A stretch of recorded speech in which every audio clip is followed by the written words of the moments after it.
गोपाल भक्त्यालो मे पुनः पुनः अजानुलंबित भुजो कनकावदात संकीर्तनैक पितरो कमलायताक्षो कृष्णाम्बरो द्विजभरो जुगधर्मपालो वन्दे जगत् प्रियकरो करुणावतारो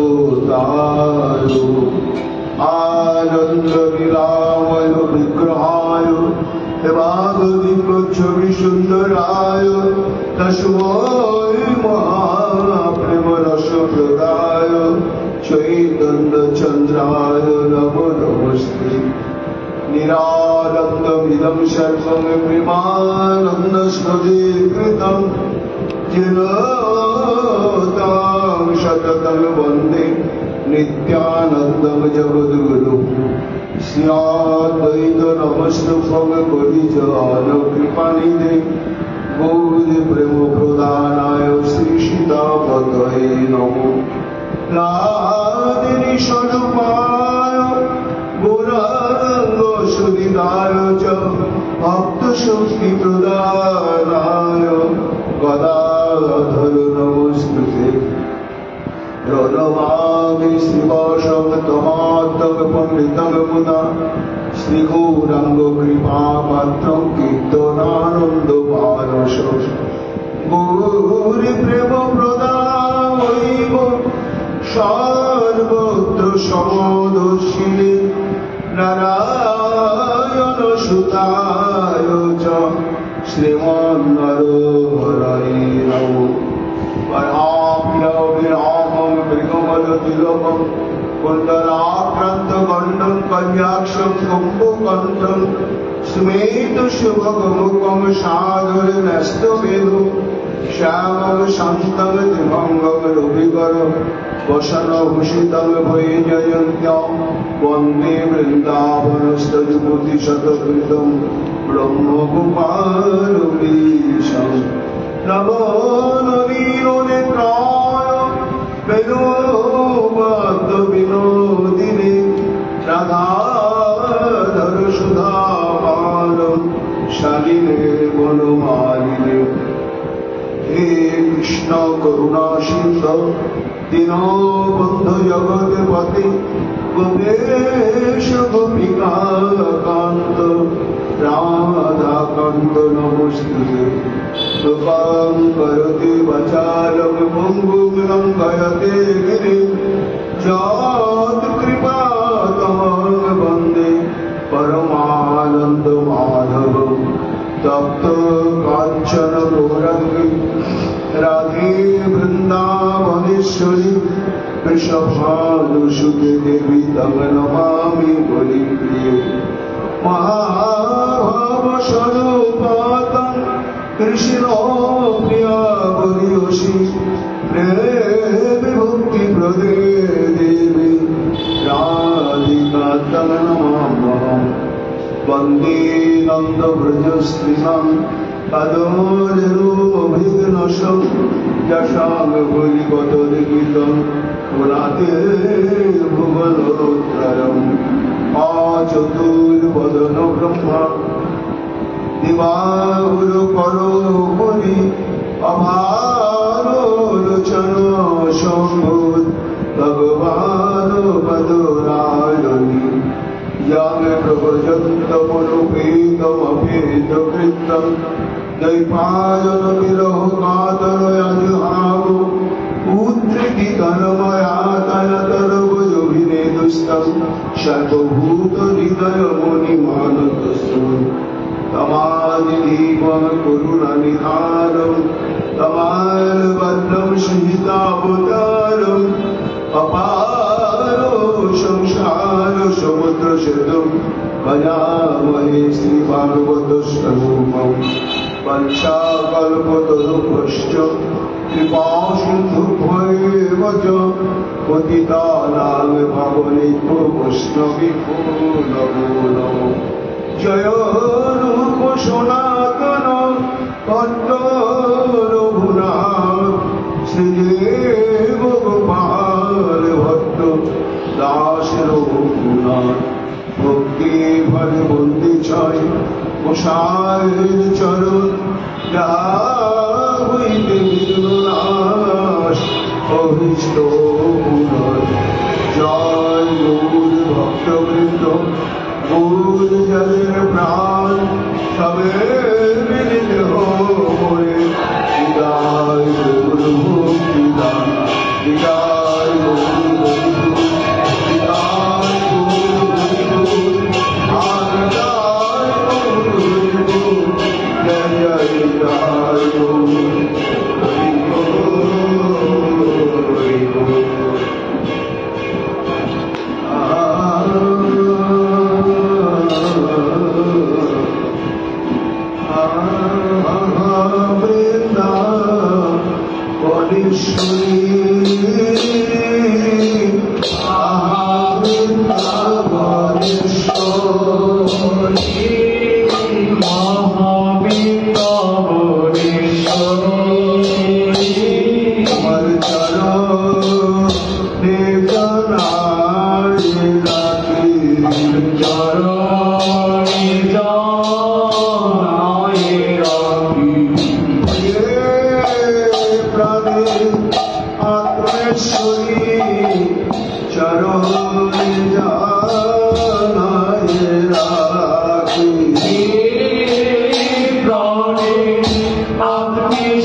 কবে বা হবে সেদিন আমার কবে বা হবে চরণ চিহ্ন দর্শন করিব সেদিন আমার কবে বা হবে তোমার চরণ চিহ্ন দর্শন করব সেদিন আমার কবে বা হবে চরণ চিহ্ন দর্শন করব রাঙা চরণ সেবা করিতে করিতে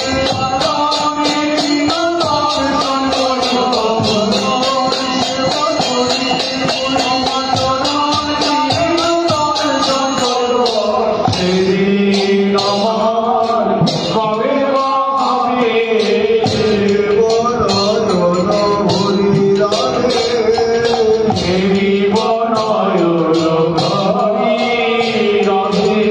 সুগন্ধি শরীরে অরুণ চরণ সুগন্ধি শরীরে অরুণ চরণ চরণ সুগন্ধ আঘ্রাণ করিয়া চরণ সুগন্ধ আঘ্রাণ করিয়া হইব প্রিয়নুমত হইব প্রিয়নুমত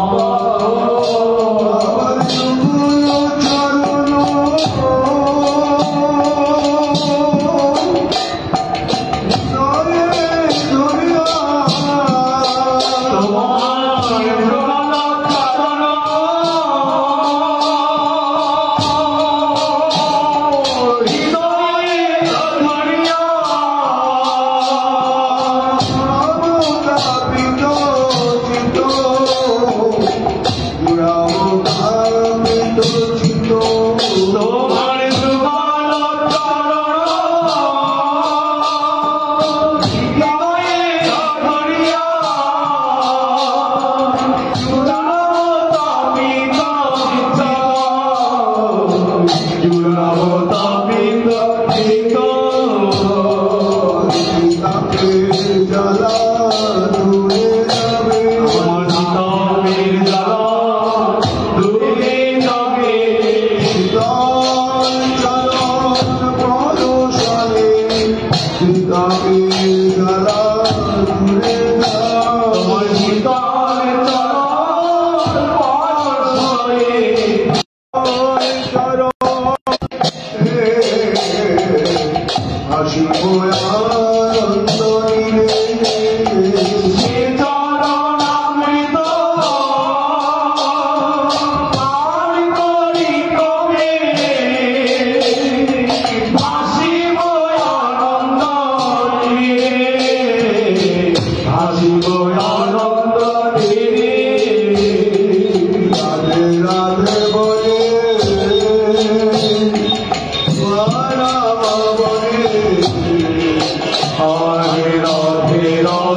गोपाल उत्तर तापन्यां जद गंधर्वेति विश्रुता राधे त्रिपुरिशिष्टे च माधवेन सहोदिता अतस्तदय महात्मन प्राप्मे देवशीनोदितम्। कलिजुग पावन अवतार प्रेम पुरुषोत्तम पूर्ण ब्रह्म सनातन भगवान श्री कृष्ण चैतन्य महाप्रभु अतीव प्रिय परिकर आचार्य वर्च परम पूज्यपाद श्रीमद गोस्वामी तार श्री उज्ज्वल नीलमणि श्री ग्रंथ राधा प्रकरण श्रीमती राधा रानी वैदिक श्रुतिगत पौराणिक शास्त्र থেকে তার পরতত্ত্ব সীমার প্রসঙ্গ তুলে ধরছে। গোবিন্দের ন্যায় শ্রীমতী রাধারানীর তত্ত্বটিও গম্ভীর দূর অবগাহ, একমাত্র তার কৃপা ছাড়া উপায়। আর আমাদের জানতেও হবে, কেন যে রূপ গোস্বামীর অনুবর্তী আমরা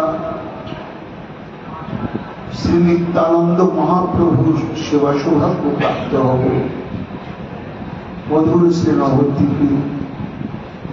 আর যে শিল্পমঞ্জরী আনুগত্যে আমরা লিখিত বিলাস করতে শ্রী শ্রী রাধা মাধবের সেবা সৌভাগ্য প্রাপ্ত হব, সেই রূপ গোস্বামী পান বা সেই রূপ মঞ্জরীকে আমাদের জীবনে ধ্রুবতারা করতে, তৎকর্তৃক প্রচারিত সিদ্ধান্ত, রস, কাব্য, আমাদের নৃত্য শ্রবণ কীর্তনীয় উৎসব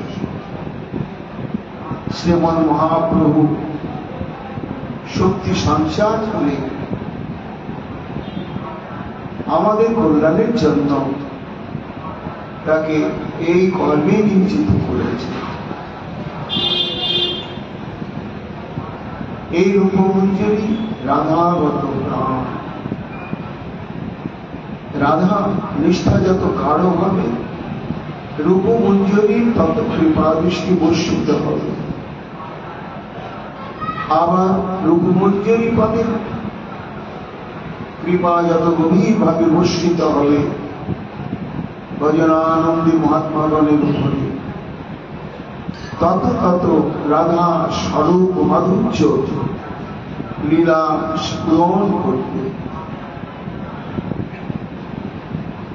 রাধা দাসভাই সাধুকে হতে হবে রাধাময়, রাধাগত প্রাণ।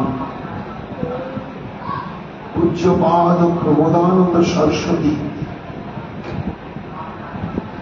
তার শিশু রাধারস সুধানিধি গ্রন্থের উপসংহার সর্বশেষ এটি নিবেদন করছে, জীবনের চাওয়া পাওয়া যেমনই হোক রাধারানী, আমি অনেক কিছু চাইতে পারি, কিন্তু আমার যে প্রারব্ধ কর্মফল, আমার যে স্বভাব, এই প্রারব্ধ কর্মফলের প্রভাব এবং স্বভাবের প্রভাবে আমার প্রাপ্তি ঘটবে।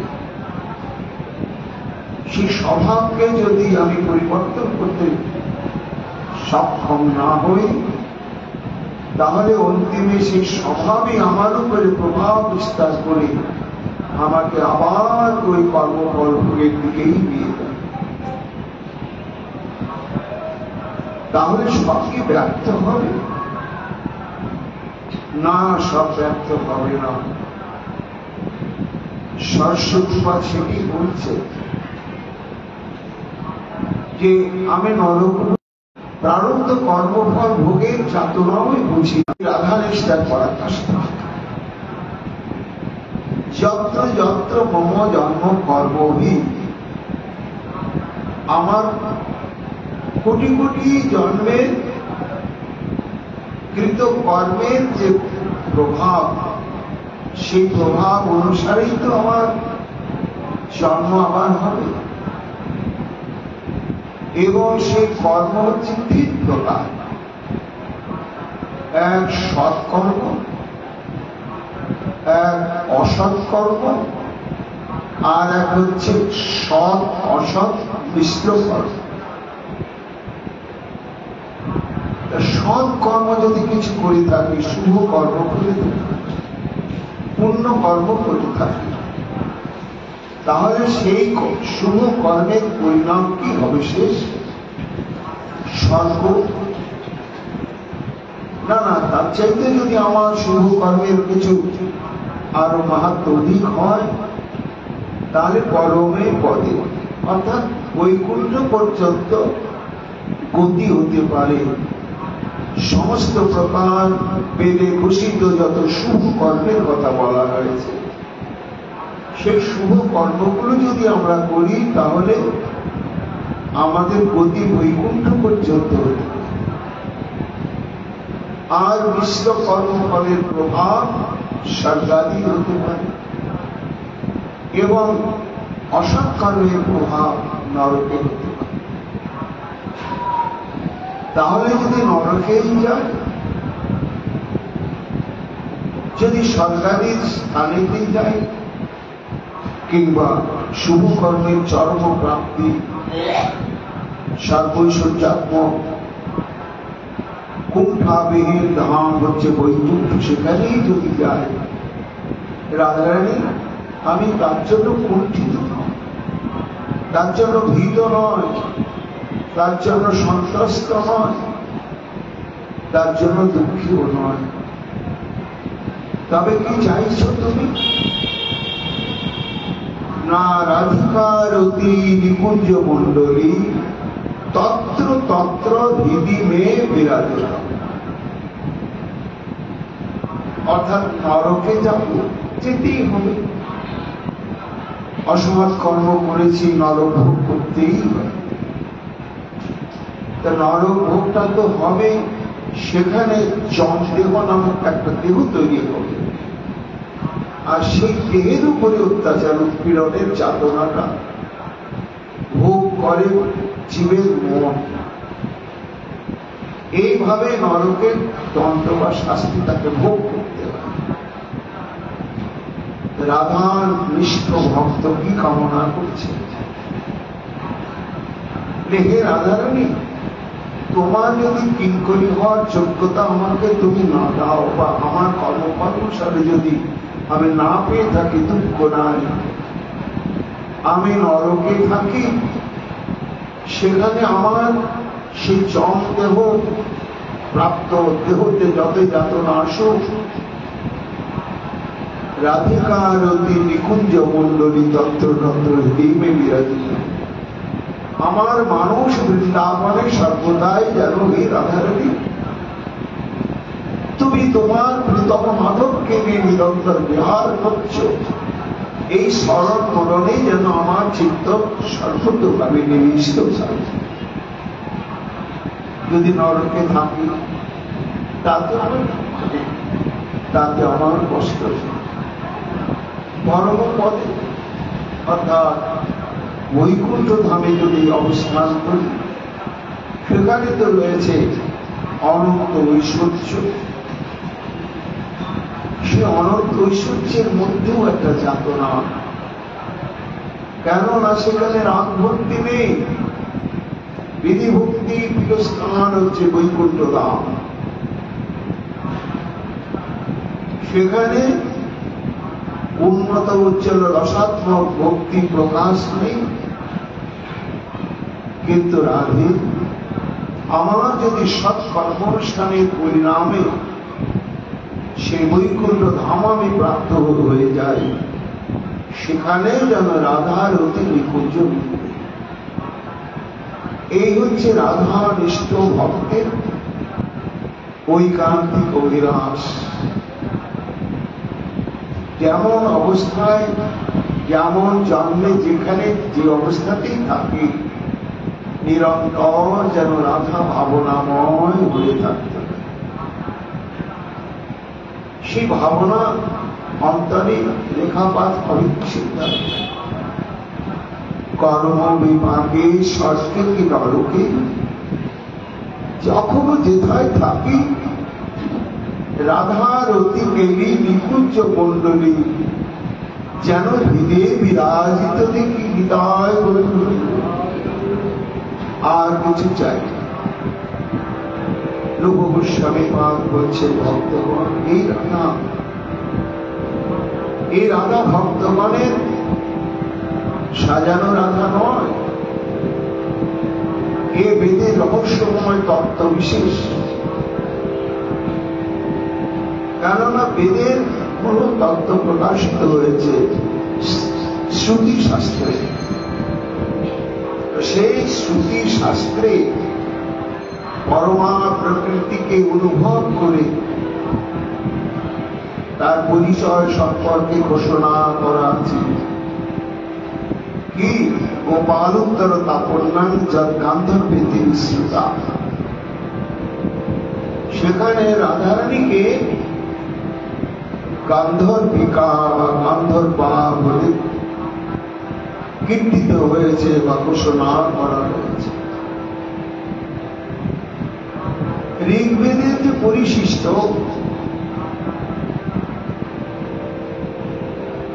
সেখানেও তাকে রাধা বলে ঘোষণা করা হয়েছে। কৃষ্ণ বাঞ্ছা মূর্তিরূপ করে আরাধনে, অতএব রাধিকা নাম পুরাণে। এবং এই যে স্বরূপ শক্তি ভগবানের স্বয়ং রূপ, আর তার স্বরূপ শক্তিরও স্বয়ং স্বরূপ। ভগবান তো ভগবৎ স্বরূপে অনন্ত ভাবে তিনি প্রকটিত প্রকাশিত, কিন্তু এতে যাচ্ছ কলাপুরুষ কৃষ্ণস্থ ভগবান স্বয়ং। স্বয়ং ভগবান বলতে একজনই, তিনি কে না, তিনি কৃষ্ণ। কোন কৃষ্ণ? না যিনি ব্রজেন্দ্র নন্দন, সেই তিনি হচ্ছেন কৃষ্ণ। তা এই কৃষ্ণ যেমন পরতত্ত্ব এবং তুরীয় তত্ত্ব বা পুরুষোত্তম, তার যে স্বরূপ শক্তি, সেই স্বরূপ শক্তি হচ্ছে পূর্ণা শক্তি। এবং তাকে ছাড়া শক্তিমান শ্রী গোবিন্দ অন্য কাউকেই জানে না।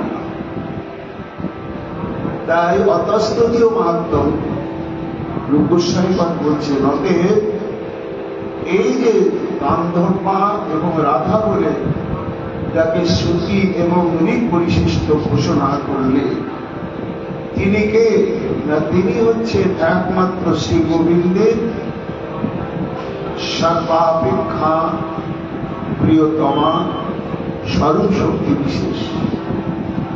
কে বললেন? দেবশ্রী নদিতম, দেবশ্রী নারদ পদ্ম পুরাণে বললেন। কি বললেন? না, যা বললেন আমরা সবাই জানি।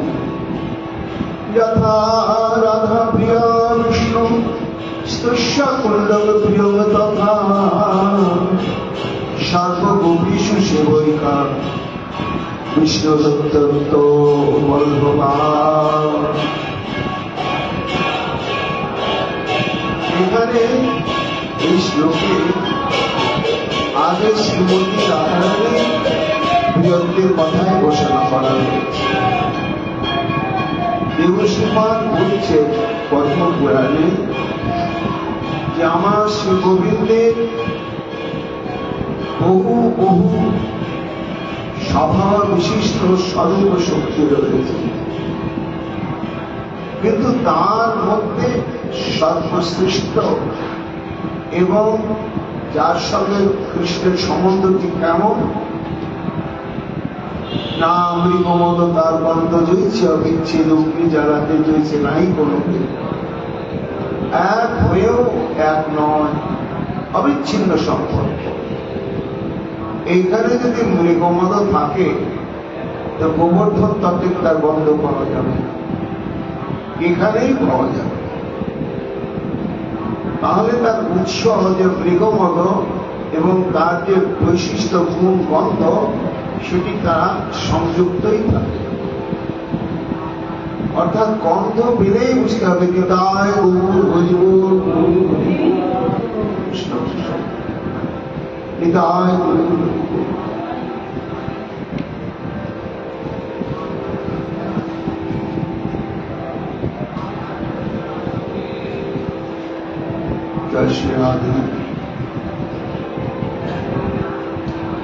কস্তুরী গন্ধ যদি নাসিকায় আসে তাহলে নিশ্চিত হওয়া যাবে এইখানেই কোথাও কস্তুরী নামক বস্তুটি রয়েছে। কিন্তু গন্ধটা যেমন কস্তুরী বা মৃগনাভি নয়, আবার মৃগনাভিটা বা কস্তুরী বা গন্ধ নয়, কিন্তু দুজন দুজনকে ছাড়া কখনো অস্তিত্ব ঘোষিত হয় না। যেখানে মৃগনাভি সেখানে তার গন্ধ। এই গন্ধ এবং মৃগনাভির সঙ্গে যে সম্বন্ধ, তেমনি আমাদের প্রেমময়ী রাধারানী এবং গোবিন্দের সঙ্গে সম্বন্ধ। দেবশ্রী নারদ সেই কথাটাই ঘোষণা করে বলছেন যে রাধা প্রিয়া বিষ্ণু স্পর্শা। এখানে বিষ্ণু শব্দে শ্রী নন্দনন্দন শ্রীকৃষ্ণ। শ্রীকৃষ্ণ যেমন একান্ত প্রিয়াই হচ্ছে শ্রীমতী রাধারানী। এই রাধারানীর দর্শন, স্পর্শন, আস্বাদন, আলিঙ্গন, উপবেশন, শয়ন, সর্ব প্রকার বিলাস বাসনার পূরণের একমাত্র আধার আমার রাধারানী। তেমনি কুণ্ডম প্রিয়ম তথা। আগে রাধারানী শ্রেষ্ঠত্ব এবং রাধা কৃষ্ণের মধ্যে অচ্ছেদ্য সম্বন্ধ এবং কৃষ্ণের সর্বপ্রকার মনোরথ পূরণের সমর্থা আমার রাধারানী। ঠিক রাধা কুণ্ডকেও সাক্ষাৎ শ্রীমতী রাধারানীর সঙ্গে তুলনা করেছেন দেবশ্রী। কেন না, রাধারানীর যা যা বৈশিষ্ট্য, রাধারানীকে স্পর্শ করা যায়। রাধারানী আছে অশ্রু জল, ঘর্ম জল, আছে সৌগন্ধ। রাধারানীর অধর রসে আছে অদ্ভুত মহামাদক কৃষ্ণ মাদনকারী আস্বাদন, আছে সৌগন্ধ। রাধারানীর হৃদয় সজ্জায় একমাত্র গোবিন্দের সুখের শয়নস্থান। রাধারানীর সঙ্গই যেন সুগন্ধি কুসুম লতা পরিবেশিত উদ্যানে পরিভ্রমণের সুখ এবং আনন্দ। ঠিক তেমনি এই রাধা কুণ্ডে স্নান, উপবেশন, শয়ন, বিহার, দর্শন, আঘ্রাণ, আস্বাদন, এই সমস্ত বিষয়ের তারা সম্পাদন হয়। জল আছে, স্থল আছে, সোপান আছে, নিকুঞ্জ আছে, রাধা কুণ্ডে উদ্যান আছে, তার দ্বারা পবিত্র। এই জন্যই এখানে কুণ্ডের মহিমা বলতে গিয়ে দেবশ্রী নারদ রাধারানীকেই নিয়ে এলেন। আবার শাস্ত্রে বলছে, পুরাণে বলা হচ্ছে, ত্রৈলোকে পৃথিবী ধন্য যত্র বৃন্দাবনম পুরী তত্র আপি গোপিকা পার্থ যত্র রাধা বিদা মম। আদি পুরাণে কৃষ্ণার্জুন সংবাদ যখন স্বয়ং শ্রীকৃষ্ণ অর্জুনকে রাধা তত্ত্ব সম্বন্ধে, রাধারানী সম্বন্ধে বলছে, তা বলতে গিয়ে তার একটা দৃষ্টান্ত হচ্ছে। কি দৃষ্টান্ত? জানো হচ্ছে ত্রৈলোক্যে পৃথিবী ধন্যা। এই ত্রৈলোক হচ্ছে, ত্রিলোক হচ্ছে সপ্ত পাতাল, সপ্ত স্বর্গ, এই দুটি লোক, আর উপরে বৈকুণ্ঠ লোক। তাহলে উপরে বৈকুণ্ঠ লোক, মধ্যে হচ্ছে সপ্ত স্বর্গ, আর তার নিচে হচ্ছে পাতাল। এই ত্রিলোক, এই ত্রিলোকের মধ্যে সর্বশ্রেষ্ঠ ভূমি হচ্ছে পৃথিবী। অর্জুন জিজ্ঞাসা করছে, সখা এই পৃথিবীর এত মহিমা কেন? না, মহিমা একটা কারণের জন্য, জানো? সপ্ত পাতালেও কোথাও বৃন্দাবন নেই, এবং ভূবলোক, স্বর্লোক, জনলোক, মহলোক, তপলোক, সত্যলোকে বৃন্দাবন নেই, এমনকি বৈকুণ্ঠেও বৃন্দাবন। এই বৃন্দাবন পুরী হচ্ছে সর্বশ্রেষ্ঠ পুরী। সেই পুরী কোথায় রয়েছে? এক নিত্য গোলকে। সেটি সৃষ্টি স্থিতি প্রলয়ের সীমানার ঊর্ধ্বস্থান, নিত্য শাশ্বত সনাতন, সেখানে প্রলয় নয়। আর তার নিচে এই যে পার্থিব জগৎ, এই ব্রহ্মাণ্ড, তার সৃষ্টি প্রলয় স্থিতি আছে। তেমন সৃষ্টি স্থিতি প্রলয় সম্ভাবনা বিশিষ্ট এই যে পৃথিবী, এই পৃথিবীতে নিত্য গোলকাঙ্ক বৃন্দাবন, আর এই পৃথিবীর মুখে বৃন্দাবন অভিন্ন তত্ত্ব।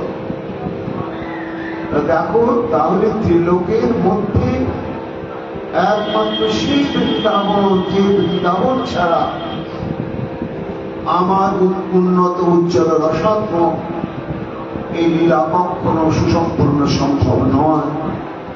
একমাত্র বৃন্দাবনে, অন্য কোথাও। তা দেখো অর্জুন, এই জন্য পৃথিবী হচ্ছে ধন্য। অর্জুন বলছেন, সখা বুঝলাম, তাহলে বৃন্দাবন শ্রেষ্ঠ। তা বৃন্দাবনের শ্রেষ্ঠত্বের কারণটা কি? না, বৃন্দাবনের মধ্যে শ্রেষ্ঠ হচ্ছে এখানে, কারণ আমার গোপিকাগণ এইখানে অবস্থান করে। কোন গোপিকাগণ?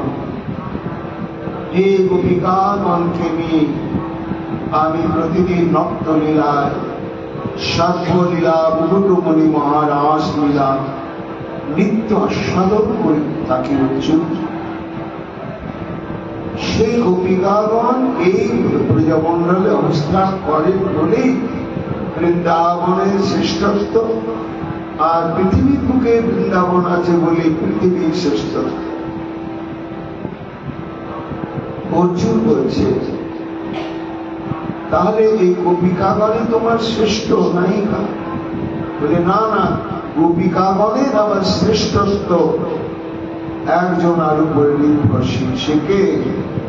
যত্র রাধা বিদা, রাধা নামক যে নায়িকা শিরোমণি, সমর্থারতী শিরোমণি যে রাধা, সেই রাধা গোপী মন্ডলীর মধ্যে রয়েছে বলে গোপী মন্ডলীর শ্রেষ্ঠত্ব, আর সেই গোপী মন্ডলী আছে বলে বৃন্দাবনের শ্রেষ্ঠত্ব, আর বৃন্দাবন আছে বলে মর্তলোক বা পৃথিবীর শ্রেষ্ঠত্ব।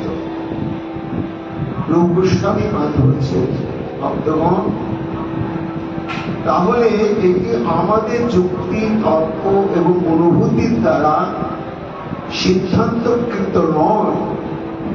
এটি ত্রিকালজ্ঞ ঋষিগণ পুরাণাদিতে অভিব্যক্ত করেছেন যে রাধারানীর কিঙ্করী আমরা হওয়ার জন্য গুরুবৈষ্ণবের চরণ আশ্রয় করে যার যেমন ক্ষমতা চেষ্টা করে চলেছি।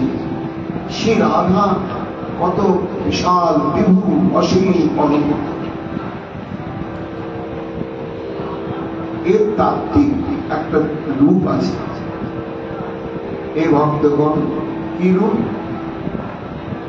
नादिनी महाशक्ति सर्वशक्ति भरियसी तत्सार्वभौमरूपमेवमिति तंत्र प्रतिष्ठिता। অর্থাৎ রূপগোস্বামী বলছেন, ভক্তগণ, ভগবান শক্তিময় তত্ত্ব, তার শক্তি আছে। শক্তি না থাকলে ক্রিয়াশীলতা প্রকাশ পায়। তা এই যে ভগবানের শক্তি আছে, তিনি শক্তিমান। তার শক্তির পরিচয় কি না?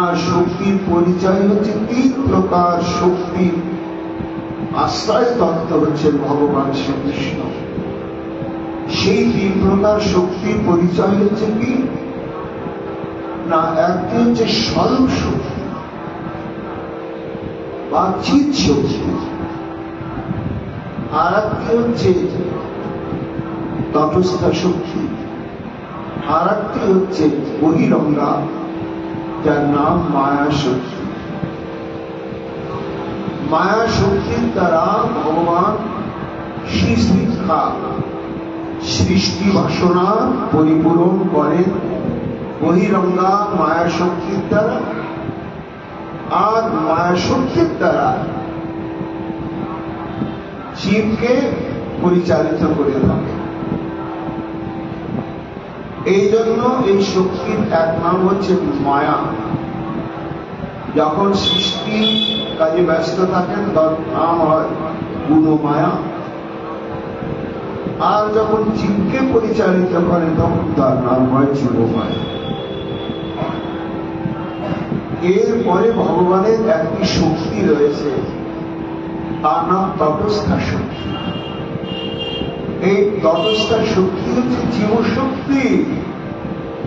এই ভগবান জীবশক্তির জন্যই তার এই সৃষ্টি লীলা বিস্তার করে থাকে। জীব তারই অংশ, কিন্তু জীব হচ্ছে ভক্ত স্বরূপ অংশই বটে।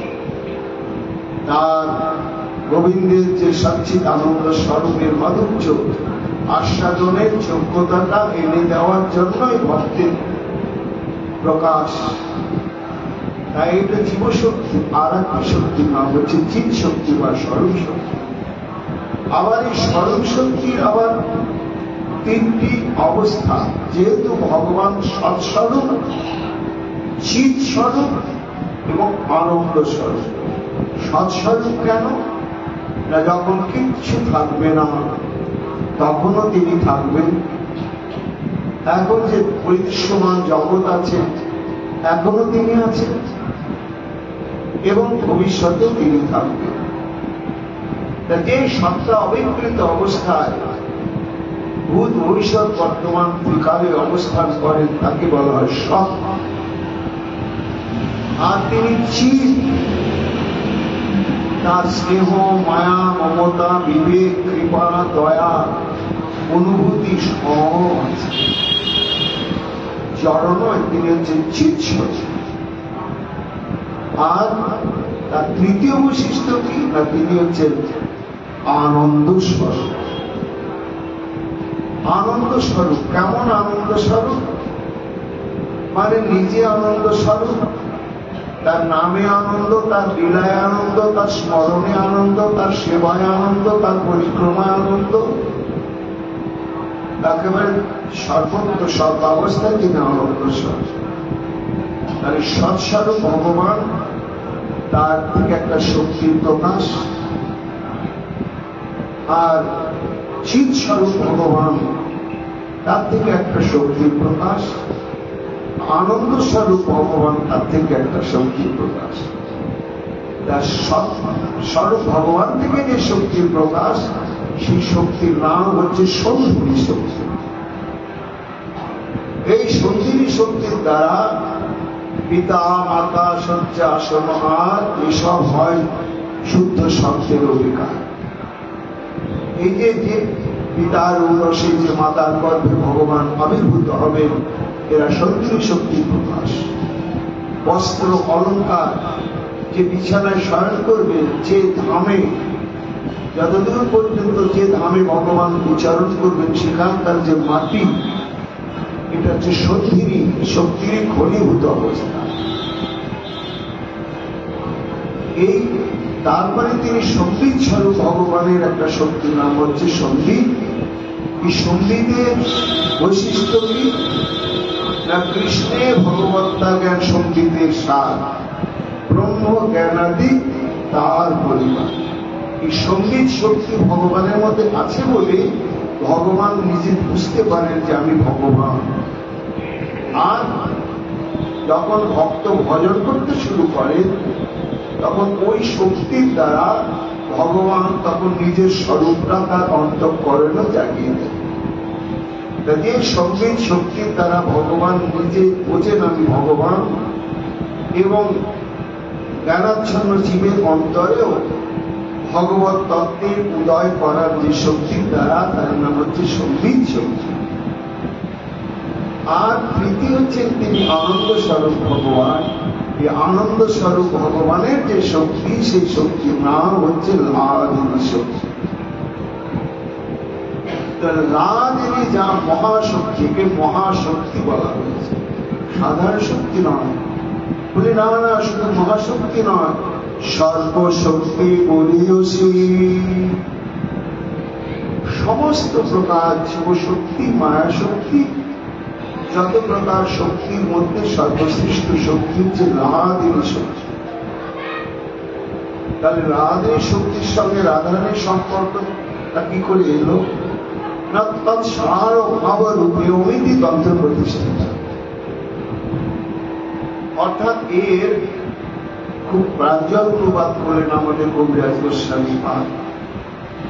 সেটি হচ্ছে রাধাদেবীর সার প্রেম, প্রেম সার ভাব। এই যে অনিষ্ঠিতা ভজন ক্রিয়া, নিষ্ঠিতা ভজন ক্রিয়া, তারপরে অনর্থ নিবৃত্তি, তারপরে রুচি, তারপরে আসক্তি, তারপরে রতি, তারপরে যে প্রেম, এই প্রেমটাই হচ্ছে লাহাদেবী শক্তির বৃত্তি এবং লাহাদেবী শক্তির সার। প্রেম কিন্তু এইখানে থেমে থাকলো না, ও উৎকর্ষ প্রাপ্ত হতেই থাকলো, কারো হতেই থাকলো, কারো হতে হতে গিয়ে প্রেমের সার অবস্থাটি প্রাপ্ত হল। সেই প্রেমের সার অবস্থা কি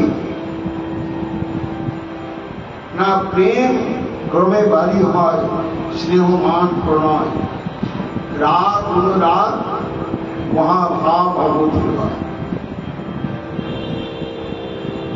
এই মহাভাব হচ্ছে গিয়ে প্রেমের একেবারে সার সার সার সার অবস্থা।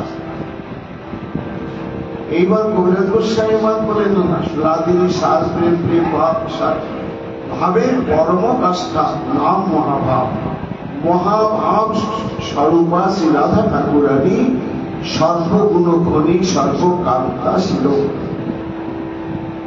সেই আমাদের শ্রীমতী রাধারানী তত্ত্বের রাধারানীর যে অঙ্গ, সে অঙ্গে চক্ষু, কর্ণ, নাসিকা, জিহ্বা, ত্বক এবং হস্তপদ ইত্যাদি সমস্ত ইন্দ্রিয় রয়েছে।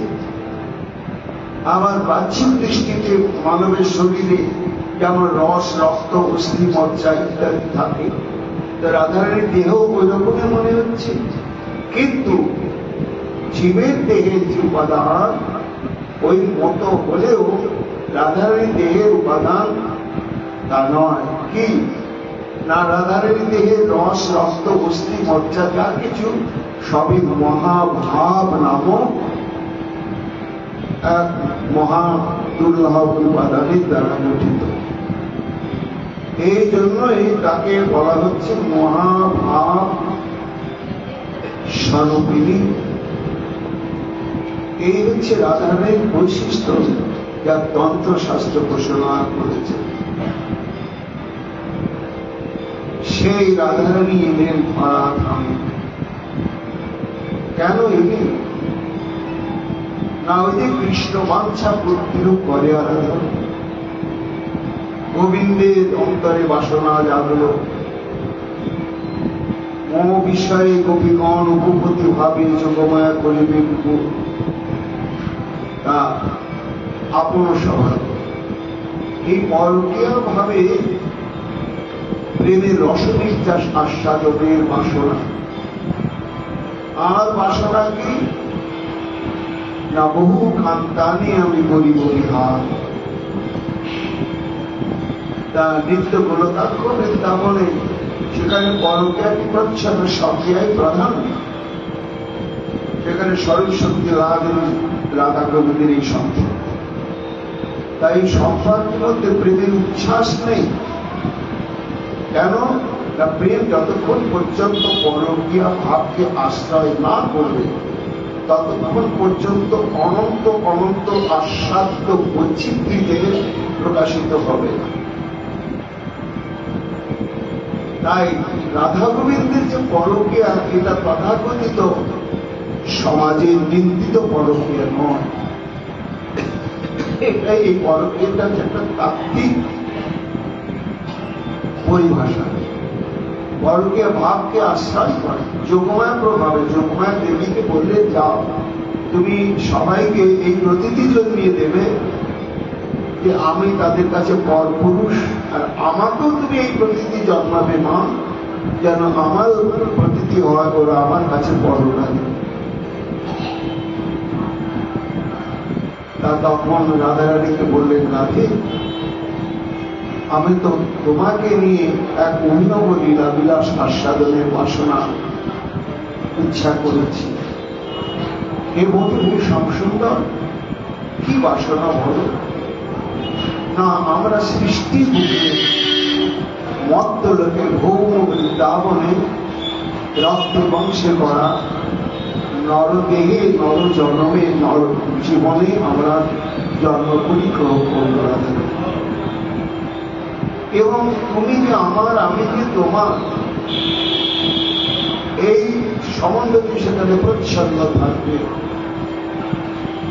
সেখানে তুমি থাকবে বিবাহিতা রমণীর অভিমান নিয়ে, আর আমিও থাকবো পরপুরুষ এ অভিমান নিয়ে। তোমার আমার যে প্রেম থাকবে তিনটি বৈশিষ্ট্যের দ্বারা আবদ্ধ। সেই তিনটি বৈশিষ্ট্য কি না, দুর্লভতা। আমি শত চেষ্টা করেও তোমাকে পাবো না, আর তুমিও শত চেষ্টা করে আমাকে পাবে না। এই পরস্পরের প্রাপ্তি বিষয়ে একটা চরম দুর্লভতা থাকে। আর থাকবে বহু পঞ্চমানতা, বাধা। মিলনের ক্ষেত্রেই লোকলজ্জার বাধা, ধর্মের বাধা, কর্মের বাধা, বহু পঞ্চমানতা। আর তৃতীয় থাকবে কি প্রচ্ছন্ন ভাবের কথা। তোমার আমার এই মিলন যথাবস্থিত ভাবে সার্বজনীন ভাবে হবে না, গোপনীয়। এইভাবে এই রসনির্যাস আস্বাদন বাসনা রাধারানী। এখানে তো তুমি আর আমার সম্পর্ক অনাদি অনন্তকালে। কিন্তু মনে করো, তুমি প্রথম যখন আমাকে চিনতেই না, আমাকে যখন প্রথম দেখলে, তখন তোমার মনোবৃত্তিটা কেমন হয়েছিল? আর আমিও যখন জীবনে প্রথম তোমাকে দেখলাম, তখন আমারই বা কেমন? এবং দুজনের মধ্যে যে প্রেমের বা প্রণয়ের সম্বন্ধ গড়ে উঠল, সেটা মিলন হল কত কত অভিনব বৈচিত্র্যময় স্তরে স্তরে এগোতে এগোতে এগোতে। এটি আস্বাদনের বাসনা। এই জন্য আমিও জন্মগ্রহণ করবো মত্তরূপে, আর তোমাকেও জন্মগ্রহণ করতে। রাধারী তখন বলছেন, শোন, তোমার বাসনা পূরণই তো আমার জীবনের সাধনা। কিন্তু শোনো, এই যে নিত্য এখানকার যে বৃন্দাবন, এই বৃন্দাবনে আছে আমার লীলার সময় ভুলে হচ্ছেন গিরি গোবর্ধন আর শ্রী যমুনা। সেখানে কি সেই গিরি গোবর্ধন যমুনা থাকবে? যদি থাকে তাহলে তোমার বাসনা পূরণের জন্য আমি প্রকটিত হব। শ্রী গোবিন্দ বলছেন, চিন্তা করো না রাধে, তোমার আমার আবির্ভাবের আগেই এই শ্রী যমুনা এবং গোবর্ধন ব্রজভূমিকে আশ্রয় করে অবস্থান। তখন রাধারানী বললেন, বধূ তাহলে আমার একটা শর্ত আছে। কি শর্ত? না, আমি এখানে তো চিন্ময় আমি অবস্থান করছি, এটা তো প্রাকৃত কিছু নয়, কিন্তু আমরা যাব প্রাকৃত ভূমিতে। এই জন্য আমার একটি শর্ত হচ্ছে যে আমি যখন নরদেহে নরস্বরূপে যখন আমি প্রকটিত হব, তখন আমি অন্ধ হয়ে জন্মগ্রহণ করব। গোবিন্দ বলছেন, সে কি লাগে, তুমি অন্ধ হয়ে কেন জন্মগ্রহণ করবে? বলে, বধূ তুমি জানো না, ওটা তো মায়ার জগৎ। জন্মগ্রহণ করার পরেই যদি দৃষ্টিশক্তি প্রাপ্ত হই, তাহলে সেই দৃষ্টিশক্তি দিয়ে মায়ার জগৎটাই তো আমি আগে দেখব। কেন না, মায়ের পেট থেকে ভূমিষ্ঠ হওয়ার সঙ্গে সঙ্গে তো তুমি আমার কাছে থাকবে না, সেখানে জগৎই থাকবে। তা এই যে মায়ার জগৎকে যে আমি দেখবো, মায়ার জগৎ দেখা নয়ন দিয়ে আর তোমাকে দেখা যাবে না। কেন? মায়ার প্রভাব বড় কঠিন। কপিলদেব বলেছে ভাগবতে, গর্ভস্থিতিতে জীব যখন মাতৃগর্ভে থাকে তখন যথেষ্ট যথেষ্ট তার ভগবৎ স্মৃতি থাকে এবং সে প্রচন্ড ভাবে সংকল্পচিত্ত হয়, এবার গিয়ে আমি এই মন দিয়ে আমার ইন্দ্রিয় দিয়ে আমি কৃষ্ণ ভজন করবই করবই করবই করব। কিন্তু কপিলদেব বলছেন মা দেবহূতিকে যে মা, সন্তান যখন মাতৃগর্ভ থেকে ভূমিষ্ঠ হয় তখন 1 সেকেন্ডের জন্য জ্ঞান হারায়। এটা এত তাড়াতাড়ি হয় যে বোঝা যায় না। যদি 1 মুহূর্তের জন্য যে জ্ঞানটা হারিয়ে আবার যে জ্ঞানটা ফিরে এলো, ওই যে গর্ভের মধ্যে যত কিছু সংকল্প চিন্তা ভাবনা করেছিল সব ভুল হয়ে গেল।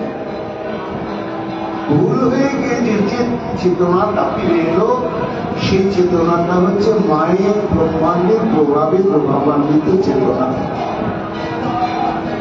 সেই জন্য রাধারানী বলছে যে বলুন, আমি অন্ধা হয়ে তুমি জন্মগ্রহণ করবো, যতক্ষণ তুমি না আসবো, আমাকে স্পর্শ না করবে, আমার নানাকে স্পর্শ না করবে, ততক্ষণ আমি দৃষ্টি করব না।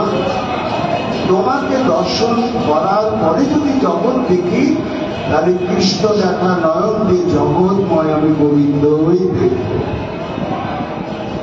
শ্রী গোবিন্দ বললেন, রাধারানী তাই হবে। এই বলে শ্রী গোবিন্দ আমার এই ভূমি বৃন্দাবনে সে প্রকটিত হলেন গোকুলে, নন্দ মহারাজের গৃহে।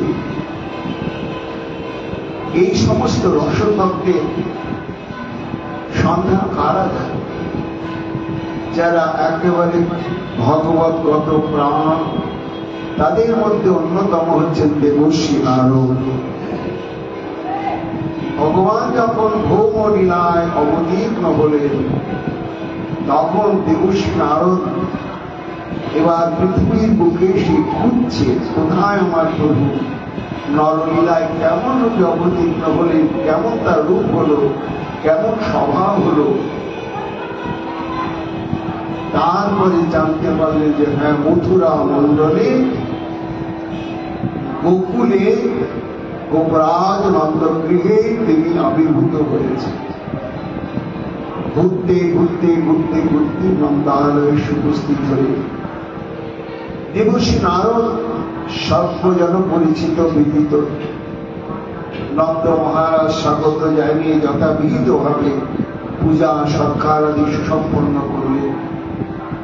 মহারাজ, তোমার ঘরে কোন সন্তান রত্ন লাভ হয়েছে?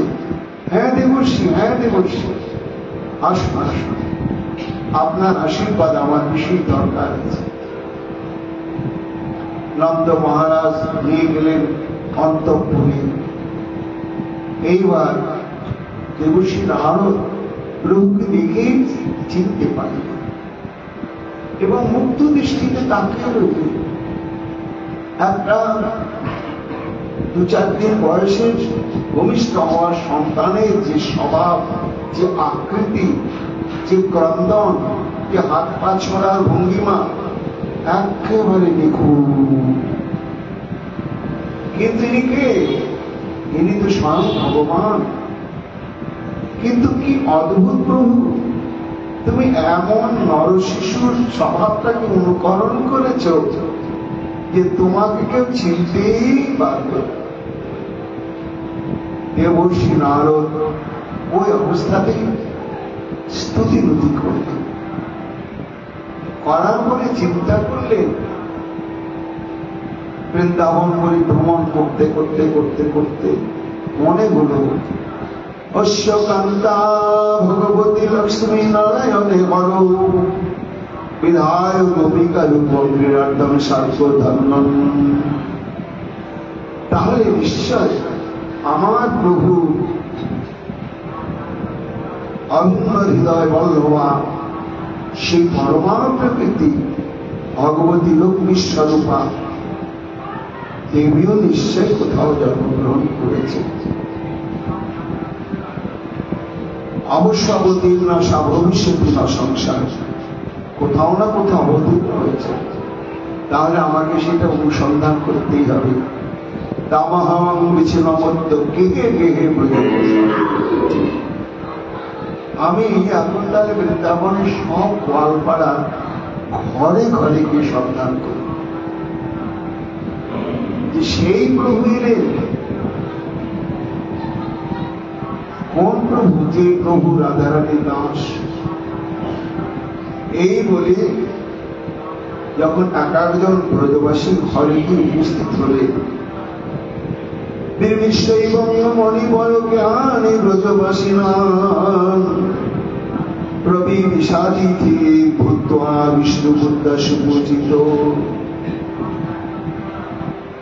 প্রথম পুরাণে বলা হচ্ছে যে তদানীন্তন কালের বৃন্দাবনের ব্রজবাসী নন, তারা দেবর্ষি নারদের বর্ণনা ইত্যাদি সম্পর্কে বংশ পরম্পরার অবহিত ছিলেন। কাজে দেবর্ষি নারদকে দেখার সঙ্গে সঙ্গে সবাই চিনতে পারছে যে ব্রজবাসীর ঘরেই যাচ্ছেন অতিথি রূপে নারায়ণ নারায়ণ বলতে বলতে বিধিবদ্ধ সুপূজিতা।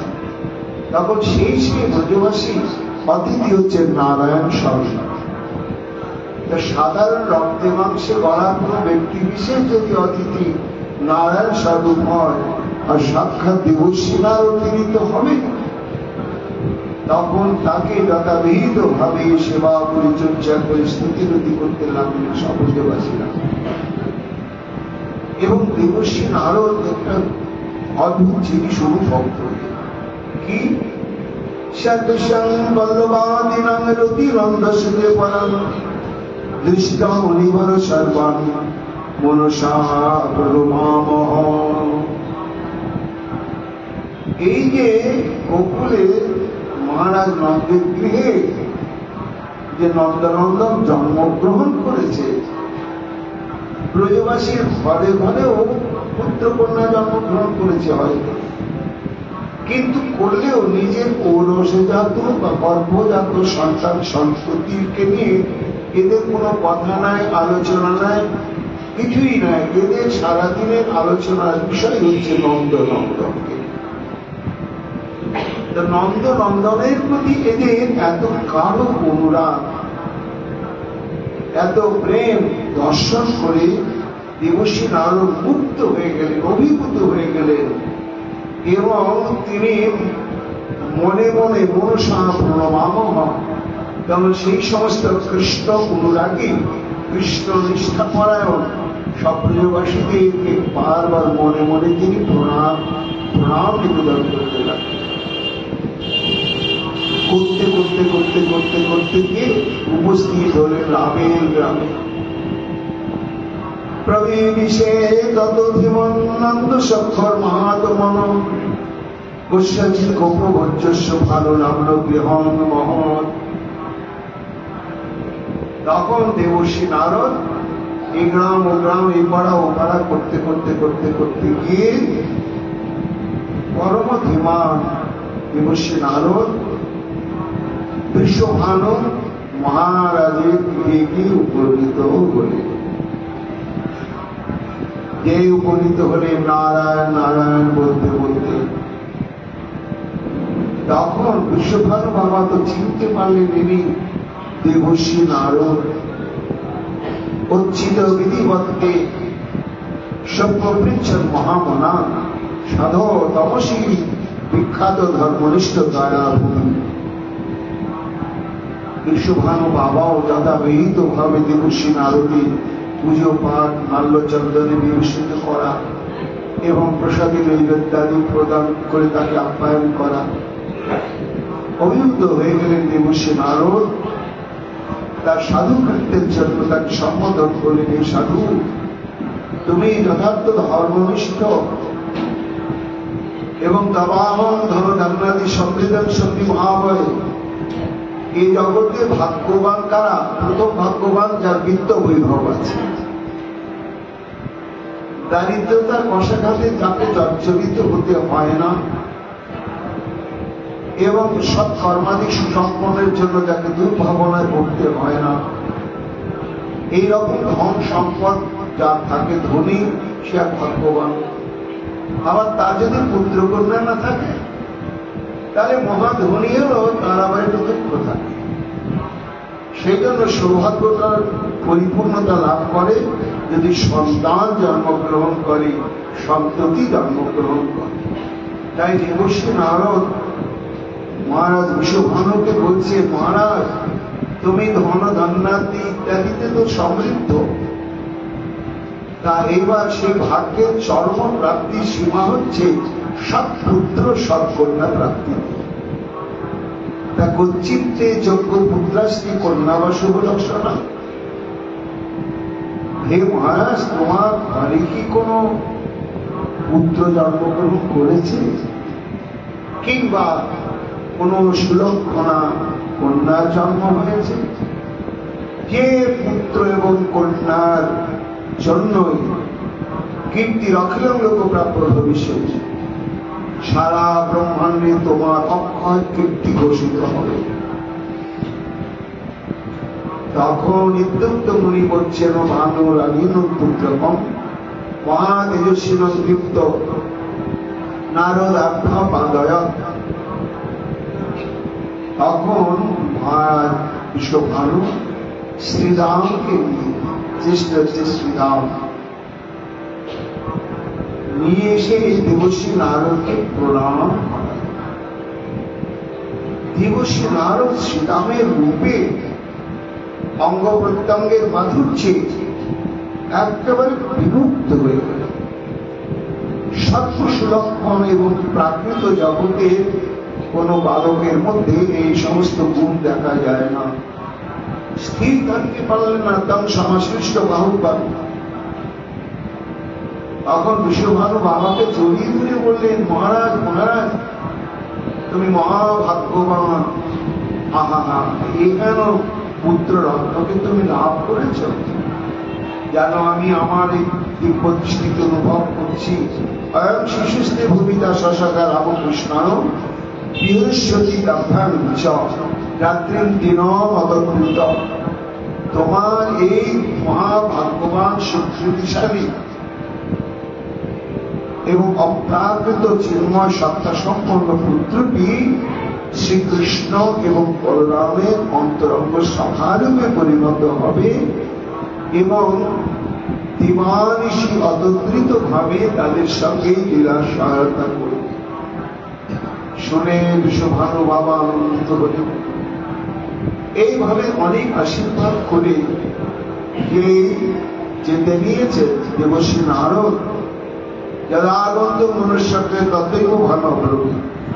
হে দেবশ্রীপাদ, হে দেবশ্রীপাদ, একটু অপেক্ষা করুন, একটু অপেক্ষা করুন। নারদ আবার ফিরে এলেন।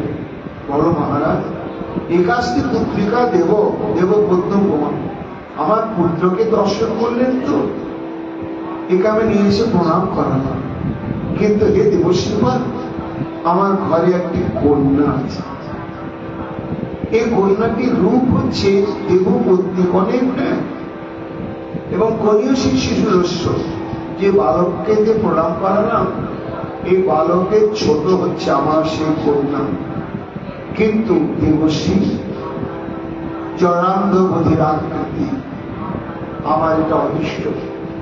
আমার এমন দেবপত্নীর সঙ্গে তুলনা হয় না, এমন রূপে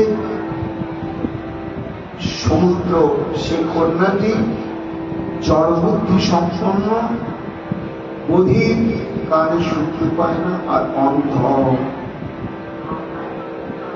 শুনে দেবশ্রী নারদ ভাবলেন, তাই না? তাহলে চলো চলো। উৎসাহার বৃদ্ধ হয়ে যাচ্ছে তাম পরম দেবতম, কাঁদতে কাঁদতে। তখন বিশ্বভানু বাবা বলে, দেবশ্রীপাদ, আপনি তো ভগবানের প্রিয়তম ভক্ত, অসাধ্য সাধন করতে আপনি পান। আপনি দেখুন না, কৃপা দৃষ্টি দ্বারা আমার এই কন্যাটিকে যথাবস্থিত জীবন প্রদান করতে পারেন কিনা। তখন বললেন, চলো চলো দেখি। কি দেখছেন? মেঝেতে পড়ে আছে। এই কন্যা দিয়ে কি হবে? একে অন্ধ, তাতে জড়বুদ্ধি, তাতে আবার বলি। দেবশ্রী নারদ দেখেই আস্তিক থাকতে পারলেন। লুটন্তি ভূতলে উত্থাপঙ্গে দর্শতি স্নেহবিহল মানুষ, সঙ্গে সঙ্গে পবিত্র ভাবে কোলের উপরে তুলে দিলেন। নিয়ে নির্নিমেষ নয়নে তার রূপ মাধুর্য দেখতে দেখতে দেখতে দেখতে ক্ষণকালের জন্য আনন্দ উৎসাহ প্রাপ্ত হলেন দেবশ্রী নারদ। চেতনায় থাকল। তারপরে গোবিন্দের চরণে তার উত্তম একটা প্রেমের তরঙ্গ যেন উচ্ছ্বসিত হয়ে উঠল সেই কন্যা রত্নকে। তারপরে কিছুক্ষণ ধৈর্য ধারণ করে তখন বললেন, মহারাজ বিশ্বভানু, তুমি একটু বাইরে যাও, আমি একটু কন্যা রত্নকে দেখি। বিশ্বভানু বাবা বাইরে গেলেন। তখন দেবশ্রী নারদ স্তুতি করলেন শ্রীমতী রাধারানী। স্তুতি করতে করতে এমন ভাব বিহ্বল হয়ে পড়লেন যে এই রাধারানীর আবির্ভাব কার জন্য? কৃষ্ণের জন্যই তো। আর কৃষ্ণের সকল বাঞ্ছা পূরণকারী।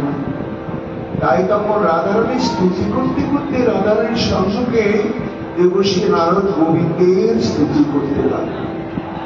যখন গোবিন্দের স্তুতি করতে লাগলেন, তখন একটি অলৌকিক অদ্ভুত ঘটনা ঘটল। দেখতে দেখতে জরা অন্ধ বধির সে কন্যা রত্নটি 14 বৎসরের এক দিব্যমূর্তি জ্যোতির্ময় কিশোরী রূপ ধারণ করলেন।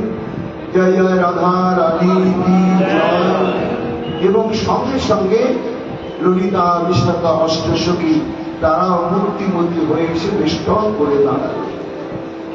দাঁড়িয়ে তখন দেবশ্রী নারদকে বললেন, দেবশ্রী নারদ, এই যে স্বরূপ তুমি দেখলে এখানে শেষ। এর সঙ্গে বার্তালাপ এখানে তোমার হবে না, আর তোমার বাসনাও পূরণ হবে না। এর যদি স্বরূপ প্রকৃত ভাবে আস্বাদন করতে হয়, তাহলে একমাত্র শ্যাম সুন্দরের বামে দাঁড় করিয়ে এর মাধুর্য আস্বাদন হবে, তাছাড়া হবে না।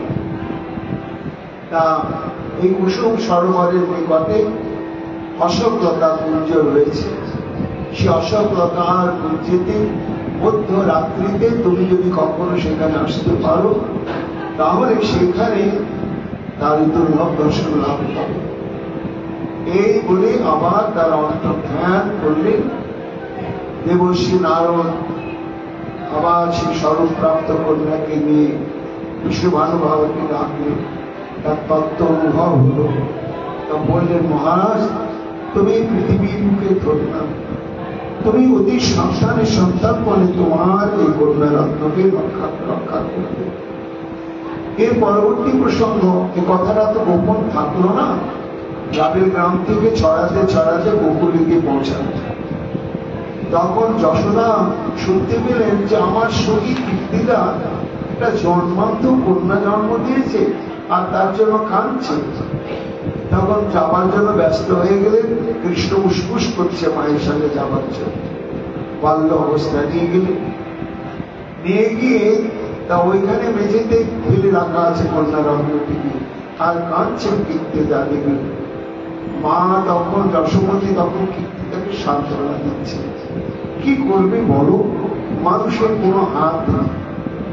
যা এই কন্যা হয়েছে তো হবে ভালো, একদিন না একদিন শুভ লক্ষণ প্রকাশ পাবে।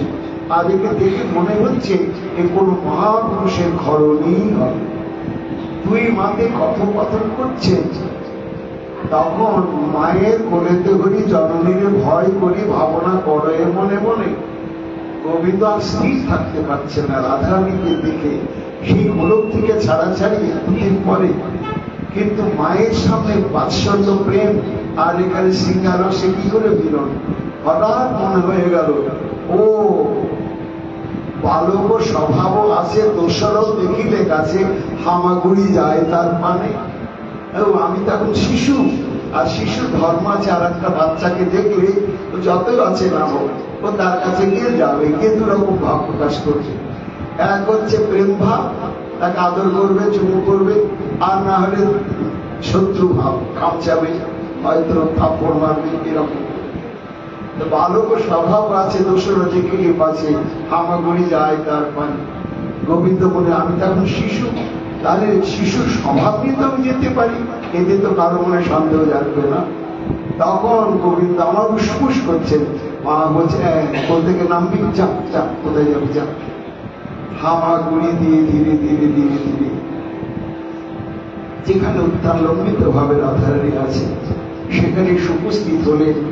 চরণ থেকে ধীরে ধীরে ধীরে সর্বঙ্গ পরশ করতে করতে গিয়ে নয়ন যেই স্পর্শ করলেন, গায়ে দিতে হাত, শ্রী রাধানাথ অন্তরে পাররস্য কাঁদিয়া কাঁদিয়া আঁখি প্রকাশিয়া দেখিল বোধল। রাধারানী দৃষ্টি ফিরে এলেন, শ্রী গোবিন্দকে দর্শন করলেন। দুইজন দুজনকে দর্শন করে আনন্দে আত্মহারা। হঠাৎ যশোদা বলছেন, ও কীর্তিদে, তুমি যে বললে তোমার মেয়ে জন্মান্ধা, দেখো দেখো দেখো আমার গোপালের দিকে কেমন ড্যাপ ড্যাপ করে তাকিয়ে আছে, আর তুমি বললে অন্ধা, এটা কি করে হয়? কীর্তিদা গিয়ে দিকে আশ্চর্য। তখন যশোদাকে জড়িয়ে ধরে বললে, সখী, আমি শুনেছি তোমার পুত্র নাকি নারায়ণ অংশে জন্মগ্রহণ করেছে। আমার মনে হয় তারই অলৌকিক শক্তি প্রভাবে আমার এই কন্যার দৃষ্টি শক্তি ভাব প্রকাশ হয়। এই রাধা তত্ত্ব এর পরবর্তীতে আবার রাধারানী যখন কৈশোর বয়সে উপনীতা হলেন, তখন তার কি কি গুণের প্রকাশ ঘটলো, কি কি বৈশিষ্ট্যের প্রকাশ ঘটলো, আগামীকাল আমরা যথাসাধ্য শ্রবণ। এখনকার মতো রাধা প্রসঙ্গ এখানে বিশ্রাম লাভ করছি। তাই রাধে জয় জয় রাধে কৃষ্ণ রাধে জয় জয়